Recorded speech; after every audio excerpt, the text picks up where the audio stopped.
right? Thanking God for the way that the Holy Spirit often reminds us and represents the way that God adds to our growth, both individually and externally. Our ability to grow in terms of numbers. Let's call chapter 14 of Acts build. As we mentioned, there are some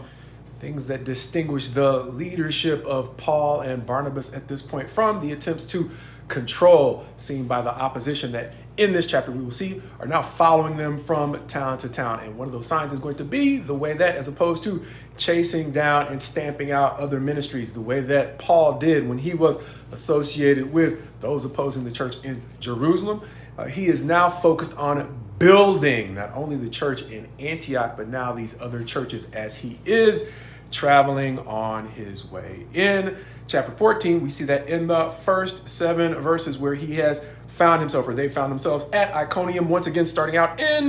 the synagogues. This time, a relatively short set of 7 verses is going to show, once again, a familiar pattern. Starting at the synagogues produces a good number of growth, this time amongst the Hebrews and Greeks, both of whom began to believe. However, the opposition is going to once again be a thing. As we said, that familiar pattern of preaching that produces growth, then produces opposition or bickering that turns into persecution is going to be a thing in this chapter, as the opposition is going to be comprised of both Hebrews and Gentiles who oppose the way, as opposed to those Hebrews and Greeks who started out believing or forming that first set of believers persuaded by the words of Paul and Barnabas, or the words in the work of Paul and Barnabas. Either way, the opposition, as we said, that early bickering is going to take root and become, as we mentioned before, a more settled form of backbiting that is going to grow into factions, as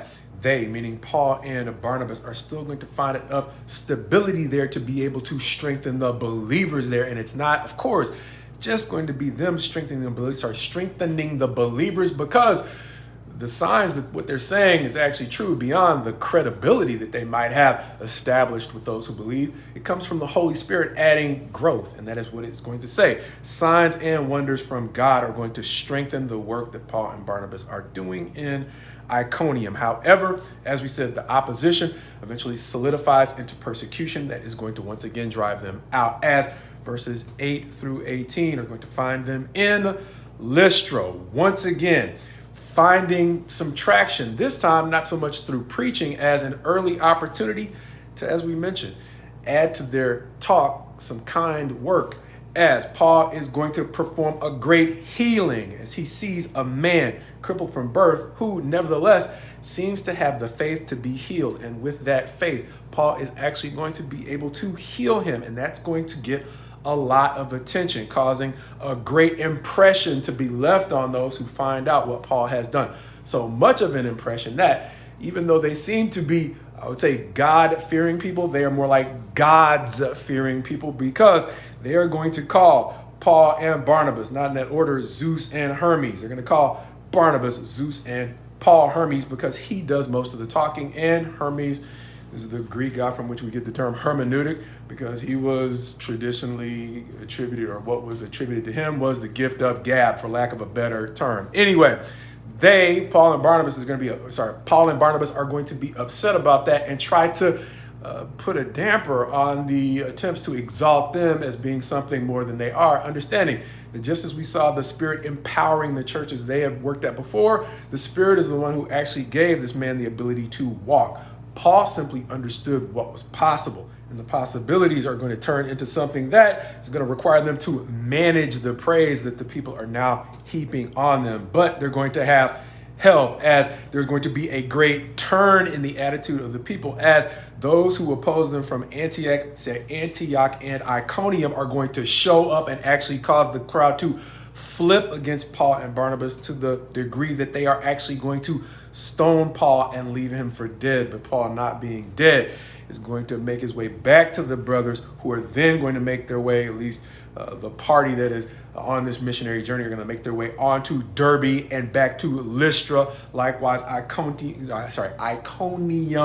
and Antioch, presumably Antioch in Pisidia, strengthening the brothers that they had developed in all of those different places that they had been before, encouraging them, but letting them know that their work for God will come through much tribulation, with Paul as an object lesson, just having survived an attempt on his life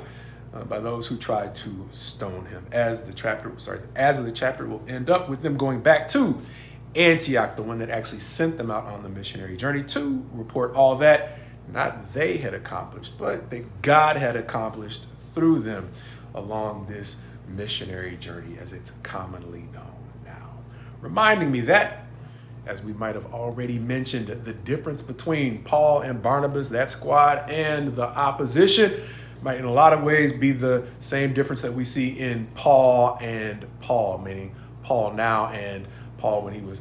more commonly known as Saul, the Saul who was persecuting the church in much the same way his opposition is chasing him down and eventually stoning him at Lystra, reminding me of a quote I borrow from time to time from a Christian entertainer who got in the habit for a while of saying, sometimes my greatest enemy is my inner me. Caused me to do some soul searching as I look at the way that Paul has matured from an individual who once tried to control the growth of the church to an individual who is now demonstrating the characteristics of, as we mentioned before, leadership, giving us an idea that it's not always us versus a quote-unquote bad guy, assuming we even fit the bill of a quote-unquote, the only good guy in the Bible is Jesus. But sometimes we can fall into the temptation, as we say from time to time as well, of making ourselves the hero of our own story and then seeing those in opposition as the bad guys. But Paul reminds us that growth is something that we all need. And we don't have to look at his opposition to see the way that he once was the opposition. And he once, as we mentioned, once was one who majored on trying to control the movements of God in other people. And now he is one who is showing, like we mentioned, the trappings of leadership, understanding that the thing that we are seeing from city to city to city is Paul and Barnabas planting and building something new for God, as God is adding growth and a blessing to the work that they are doing. And when they reach roadblocks, they do not simply hold their head in their hands and despair about all that could be done. They simply go back and strengthen the work that they had done before, giving us two indications of leadership. Not simply the ability to get something started, but the care and the commitment to actually cause it to grow. And that is what we seem to see in Paul's first missionary journey, where the one who was once focused and fixated on controlling the work of God is now leading the work of God by both building and growing it in ways that he never could when he was simply fixated on opposing and or correcting the work of other believers. Something that we're going to see is still going to play a role in his ministry, but as he matures, it plays much less of a role as his ministry begins to produce more evidence of what he is actually building as opposed to what he is simply opposing or tearing down.